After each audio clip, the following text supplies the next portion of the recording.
우리 친구들은 알 것 같아요. 우리 아이들에게 한번 물어볼게요. 이런 말이 있죠. 이런 말. 똥이 무서워서 피하나? 그렇죠. 누가 말했지? 역시 중고등부는 다르네요. 네. 똥이 무서워서 피하지 않고 똥은 더러워서 피하는 거죠. 우리가 싸워서 질 것 같아서 같이 싸움을 아예 하지 않는 경우들도 있겠지만 때로는 그냥 내가 가까이 하면 내가 더러워지고 내가 지저분해질 것 같고 내가 묻을 것 같아서 그냥 아예 가까이 하지 않는 피하는 경우들이 있을 겁니다. 그게 바로 똥이 무서워서 피하냐 더러워서 피하지라는 그런 속담의 어떤 의미겠죠. 근데 우리 신앙인들에게 있어서 피해야 할 많은 것들 가운데 하나가 있다면 그게 뭘까를 생각해 보면 오늘 본문을 기점으로 생각하면요. 바로 이단 혹은 사이비가 아닐까 싶어요. 여러분 이단은 다르이 끝단이죠. 끝이 다르다죠. 앞은 같고 내용도 같고 모든 게 비슷해 보이지만 결국은 끝이 다르기 때문에 우리와는 확연히 다른 그런 사람들을 우리는 이단이라고 말합니다. 이 이단들은요 우리 주변에 너무나 많아요. 우리 친구들 이단이 뭔지 아니? 알죠? 지난번에 전도하다가 모 이단을 만나서 조금 당황했다라는 얘기를 제가 들은 적이 있는데 많은 이단들이 있습니다. 우리 기독교라고 말하지만 그러나 전혀 색깔이 다른 아예 결이 다른 그런 이단 혹은 조금 더 가서 사이비 이런 사람들도 있어요. 근데 문제는 어떤 이단들이 있고 우리 주변에 이단이 많다라는 것 정도는 우리가 알지만 그 이단이 어떤 사람들이냐, 어떤 생각을 가지고 있냐, 또 우리를 어떻게 현혹시키느냐라고 물어보면요, 거기에 대해서 답할 수 있는 사람은 그리 많지가 않습니다.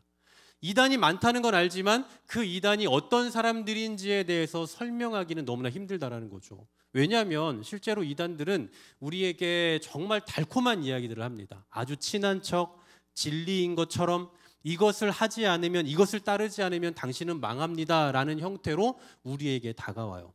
그래서 많은 사람들이 이단이라는 것을 알지 못하고 그냥 살아갑니다. 그러다가 자기도 모르게 어느 순간 거기에 매료가 되고 그리고 그 이단의 어떤 적합한 사람이 되면서 이단에 잘 훈련되어지고 결국은 그 이단이 되며 그리고 그 이단을 이제 증거하는 사람까지 되어가는 거죠. 이런 게 꽤나 오랜 시간 동안 지속되어 왔어요. 그래서 한간에는 어떤 말이 있냐면요. 이제 한 몇십 년이 지나면 한 50년 정도 지나면 우리 기독교, 그러니까 뭐 개신교라고도 하는 이 기독교 진리의 기독교가 이제는 상황이 바뀔 것이다. 그래서 오히려 이단이 더 많아질 수도 있다. 이런 식의 통계적인 이야기들도 있습니다. 굉장히 끔찍한 얘기죠. 끔찍한 얘기예요. 계속해서 뭔가 변이를 일으키더니 우리가 그 진화론을 배울 때 하는 것처럼 계속 변이를 일으키더니 마치 그것이 이제 전부인 것처럼 그것이 사실인 것처럼 될 때가 올 거다라고 이야기한다고요. 여러분 얼마나 무서운 얘기입니까? 여러분 유럽 많이 다녀와 보셨으니까 아실 거예요. 저는 한 번도 가본 적이 없어서 모르지만 뭐 그렇다면서요. 유럽 가면 뭐 십자가가 걸려 있어서 들어가 봤는데 술집이래요. 그런 데가 정말 많대요. 왜냐하면 교회에 사람이 없으니까 이제 이걸 내놔야 되는데 누가 아무도 사지 않아요. 누군가 술집을 하고 싶은 사람이 사겠다고 하니까 어쩔 수 없이 파는 거예요. 근데 얼마나 분위기 있어요. 그들 생각에 십자가가 걸려 있고 굉장히 뭔가 경건하고 거룩해 보이는 이 본당에 함께 앉아서 술을 마신다? 생각만 해도 굉장히 좀 신선하게 느껴졌나 봐요. 그래서 그런 것을 전혀 바꾸지 않고 십자가를 걸어놓은 채로 술집으로 운영하는 경우들이 많다고 해요. 우리나라도 머지않아서 이런 날이 올 거다라고 예상을 한단 말이에요. 여러분 얼마나 무서운 얘기입니까? 십자가가 걸려있고 한길교회라는 간판이 있는데 들어와 보니 다들 술을 마시고 있어요. 그런 날이 오지 않겠냐라고 사람들이 무서운 예상을 한다고요. 그런데 얘들아, 지금 목사님이 굉장히 무서운 예상을 하고 있지만 너희가 나중에 커서 이러한 세상을 경험할 수도 있지 않겠냐라고 말하지만 너무 걱정하지 않아도 될 것 같아요. 그 이유는 바로 오늘 본문에 나와 있기 때문입니다. 오늘 본문 말씀을 보면요. 여러분 한번 앞에를 한번 잘 보세요. 오늘 14절, 16절, 17절 세 절 말씀인데요. 자, 우리 친구들이 한번 잘 보세요. 14, 16, 17, 저 3절, 세 절의 말씀 가운데 계속 반복적으로 표현되고 있는 말이 있어요. 반복되고 있는 14절에도 있고 16절에도 있고 17절에도 나오는 단어가 하나 있습니다. 뭘까? 어른들은 다 아실 겁니다. 네. 제가 여러분 커버를 이렇게 해드릴게요. 다 아실 거니까 말씀하지 마시고 우리 아이들, 우리 유초등부 친구들, 뭐 중고등부도 이미 다 발견한 것 같은데 유초등부 친구들 이거 맞추는 사람에게는 선물을 드리도록 하겠습니다. 네? 뭐라고요? 하나님의 말을? 말? 뭐라고요? 자신 있게 얘기해야 돼. 말. 아 뭐야? 더 자신 있게. 맞아요? 자신 없으면 안 돼. 하람이 다시. 아니에요? 또 서준이? 에? 망령? 주원이? 땡. 자, 하람이가 사실 맞았어요. 말이에요, 말. 다 있잖아. 봐봐. 14절 말 다툼, 16절 헛된 말, 17절 그들의 말. 하람이 말이라고 한 거 맞아요? 맞다고 할게요. 네, 우리 하람이에게 선물을 주도록 하겠습니다. 지금 말고요. 이따가. 자, 말이가 나오고 있어요. 잘 보세요. 14절도 16절도 17절도 계속 말이 나오는데 저 말을 수식하고 있는 것들을 한번 볼게요. 14절 먼저 보세요. 너는 그들로 이 일을 기억하게 하여 말다툼을 하지 말라. 말다툼, 여러분 말다툼은 말싸움이죠. 근데 여기서 말하는 말다툼은 원어적으로 보면 그런 우리가 말싸움하는 걸 말하는 게 아니라 방금 제가 앞서 말씀드렸던 이단, 사이비 그런 사람들이 하는 그런 헛된 말들을 얘기해요. 자, 이런 말들을 어떻게 하라고 말합니까? 유익이 하나도 없다고 말하죠. 들어봐야 유익이 하나도 없대요. 그리고 도리어 믿는 자들을 망하게 한대요. 그래서 아까 얘기했잖아. 우리가 때로는 무서워서 피할 수도 있지만 똥은 더러워서 피한다. 그런 것처럼 유익이 하나도 없고 듣는 사람들을 다 망하게 하기 때문에 이것은 들을 필요가 없다. 말다툼하지 말아라. 상종하지 말아라. 이런 식의 이야기예요. 자, 16절 보세요. 망령되어 헛된 말을 버리라. 여기서 망령되고 헛된 말, 이것을 원어로 살펴보니까 쓸데없는 말이래요. 아무 쓸데없는 말. 자, 쓸데없는 말을 버리라. 이 버리라는 말도 뭐냐면 다른 말로 도망가다예요. 그러니까 아무 쓸데없는 말을 듣게 되면 그냥 피해라. 똥을 피해라. 에이, 됐다. 내가 상종 안 하려다. 피해라. 왜냐하면 안 피하면 경건하지 아니하면 계속 나아간대요. 17절도 보세요. 그들의 말은 악성 종양이 퍼져나간 것 같대요. 이단들의 말은 악성 종양과 같아요. 여러분, 우리 가운데 종양이 자그마한 게 생기면 이게 무슨 뭐 그냥 어떻게든 어디로 퍼져갈지 모르는 전이가 되죠. 계속 퍼져나가요. 번져나가요. 그러니까 그러한 것과 같이 퍼져나갈 수 있기 때문에 이것을 우리는 피해야 된다. 그 얘기죠. 실제로 그 당시에 후메네오와 빌레도라는 사람이 여기에 현혹이 되어 있었고, 그리고 이 에베소 교회거든요. 이 교회를 지금 사람들에게 현혹시키고 있는 일을 했어요. 이 여기서 말하고 있잖아요. 후메네오와 빌레도가 있다라고 말하는데 정말 그런 사람들이 교회 안에 있다고요. 여러분, 우리 교회 안에 지금 여기 계신 분들 중에 이단이 있다고 한번 생각해 보세요. 누군가 지금 우리 교회 한길교회에 들어가서 내가 사람들을 빼내와야지 라고 하는 그런 저의를 가지고 있는 사람들이 한 2명 정도 있다고 생각하면 심각한 문제입니다. 지금 에베소 교회에 이런 상황이 있다라고 말하고 있어요. 근데 놀라운 게 뭐냐면 이 디모데후서가 지금 언제 기록됐냐면요. 지금 우리가 2025년을 살고 있는데 대략 2000년 전에 쓰인 겁니다. 2000년 전에. 2000년 전에도 이단에 대한 이야기를 하고 있는 거예요. 2000년 전에도 사이비들이 있었다는 얘기예요. 2000년 전에도 저렇게 우리에게 와서 너 이거 안 들으면 죽어, 너 이거 안 들으면 영혼이 죽는다, 이런 식으로 우리 옆에서 계속 소곤소곤 대는 사람들이 있었다는 얘기입니다. 실제로요. 그리고 이 실제로 이 초대교회사를 연구해 보면, 그러니까 맨 처음 2000년 전에 교회가 막 생겼을 때의 이단들에 대해 연구해 보면 별의별 이단들이 다 있어요. 물론 지금 우리가 알고 있는 뭐 신천지네 하나님의 교회네 하는 그런 이름이 아니죠. 그 당시에는 정말 그 지금의 이단들이 가지고 있는 그 정신들이 거기서부터 출발을 했어요. 뭐 예를 들면 몬타누스주의, 네스토리우스주의, 또 아리우스주의 뭐 등등, 제가 제대로 말하고 있는지는 모르겠어요. 너무 복잡한 그런 이단들이 수도 없이 많이 있었습니다. 그런 이단들에 의해서 사람들이 현혹되고 사람들이 변질되고 교회가 계속해서 무너지는 일들이 발생했다는 거죠. 그때도 아마 모르긴 몰라도요, 지금 같은 얘기가 있었을 거예요. 야, 이러다가 우리 교회가 다 문 닫을 수도 있어. 이렇게 예를 들면 몬타누스주의라는 사람들이 있는데, 이런 사람들 신비주의 막 이런 특이한 거 있잖아요. 나 오늘 아침에 일어나서 하나님의 음성을 들었어, 뭐 이런 사람들로 모여 있어요. 그런 사람들로 인해서 교회가 막 변질되고 교회가 진리 안에 거하지 못하고 사람들이 이상한 행동들을 하기 시작해요. 이런 모습들을 보면서 사람들은 예상했을 거라고요. 야, 이러다가 교회 문 닫을 날 머지 않았다, 이러다가 진짜 교회 큰일 나겠다 라고 사람들은 다 생각했을 거예요. 그런데 그게 다 기우에 불과하다라는 것을 오늘 본문이 말씀해줘요. 자, 19절 말씀 보시겠습니까? 19절은 이렇게 시작해요. 잘 보세요. 큰 글씨로 써놨는데, 그러나 하나님의 견고한 터는 섰으니, 여러분 그러나라는 접속사는 아시죠? 완전히 대비되는 얘기예요. 그런데 이런 말과는 다릅니다. 그러나는 앞에 있는 그런 상황들과 완전히 다른 상황을 수식할 때 하는 얘기잖아요. 그러니까 앞에서 수없이 많은 이단들이 있고 사이비들이 있고, 그런 사람들로 인해서 사람들이 변질되고 교회가 변질되고 교회가 다 문을 닫을 것 같고 난리에 난리지만, 그러나 하나님의 견고한 터는 섰다고요. 그 난리를 피고 있지만, 그래서 교회가 문을 닫을 수도 있을 것 같아라고 예상할 수 있는 상황이지만, 그러나 하나님의 견고한 터는 섰으니. 그러면서 저 중반절에 뭐라고 말하는지 보세요. 중반절에 주께서 자기 백성을 아신다라고 말해요. 하나님이 자기 백성을 아신다고요. 하나님께서 우리를 가장 잘 아시기 때문에 우리의 가장 필요한 것들을 채워주시고, 우리가 넘어질 때쯤이면 우리를 잡아주시고, 또 우리가 쓰러질 때면 우리 손을 잡아 일으켜주시고, 우리의 가장 연약한 부분들을 누구보다 잘 아신다라고 말씀하고 있어요.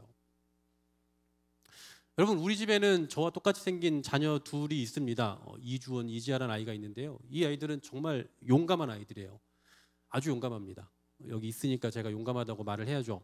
근데 이 두 아이는 둘이 같이 한 방에서 이제 잠을 자는데, 가끔 좀 무서운가 봐요. 가끔은 잘 때 조금 무서울 수도 있으니까 뭐 문을 좀 조금 열어달라거나, 아니면 뭐 불을 좀, 작은 불을 좀 켜달라거나 뭐 이런 부탁을 합니다. 뭐 그럴 수 있죠. 네, 그럴 수 있잖아요. 여러분 다 아시잖아요. 그럴 수 있잖아요. 네, 어릴 때는 그럴 수 있습니다. 아니어도 그렇다고 해주셔야 돼요. 여기 저희 아이들이 있습니다. 네, 그래요. 그럴 수 있어요. 그래서 그런 뭔가 조금 공포스러운, 좀 두려운 그런 생각들도 분명히 있을 수 있을 거예요. 이해가 됩니다. 그런데 가만 생각해 보세요. 부모의 입장에서는 그 방은 그 어느 방보다 가장 안전하게 만들어요. 부모님도 다 그렇잖아요. 그 방은 가장 안전하게 한다고요.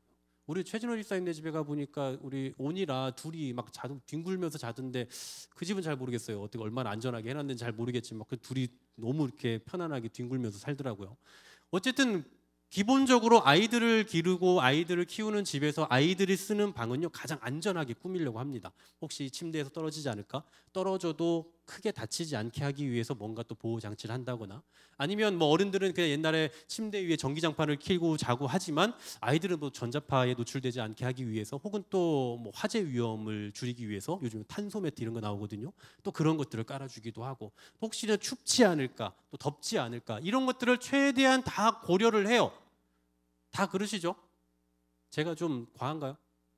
다 그럴 거예요. 그 정도로 그 방은 그 어느 방보다 가장 안전하게 만듭니다. 그 확신이 있기 때문에 부모는 아이들에게 자라고 하는 거예요. 부모가 없는 데서 그 아이들 둘이 자다가 무슨 일이 생기면 어떡합니까? 우리도 자는데. 그런 일이 생기면 안 되잖아요. 그래서 가장 안전하게 그 방을 만들어주고 꾸며주는 게 부모의 마음이라고요. 얘들아, 이게 너희 부모님의 마음이야. 가장 좋게, 가장 편안하게, 안전하게, 아무 일 없도록 그 방을 꾸며주고, 그래서 그 확신이 있기 때문에 거기서 자라고 밀어넣을 수 있는 거라고요. 하나님도 마찬가지입니다. 하나님도 세상에 우리를 보내셨는데, 우리를 살게 하셨는데, 세상에 가서 우리가 다 망하고 맨날 찢기고 맨날 고생하고 고난당하다가 그러다 교회 문 다 닫고 그리스도인들 다 망하고 이렇게 살도록 내버려 두지 않으셨다라는 거예요. 물론 세상이 그리 안전하지만은 않죠. 하나님께서 우리에게 시험도 주시고 어려움도 주시지만, 그런 어려움도 분명히 우리에게 있지만, 그러나 오늘 말씀에서 분명히 보여주고 있잖아요. 주께서 자기 백성을 아신다고요. 하나님 우리를 가장 잘 아신다고요. 여러분의 연약함을 가장 잘 아시고 여러분의 필요도 가장 잘 알고 계시다고요.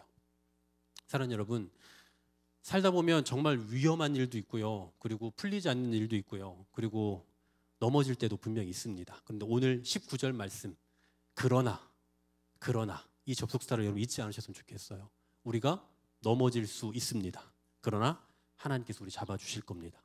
우리가 위기에 처할 수 있습니다. 그러나 하나님께서 극복할 수 있게 하실 겁니다. 우리가 또 때로는 넘어질 수 있습니다. 그러나 하나님 다시 우리의 손을 잡아주실 겁니다.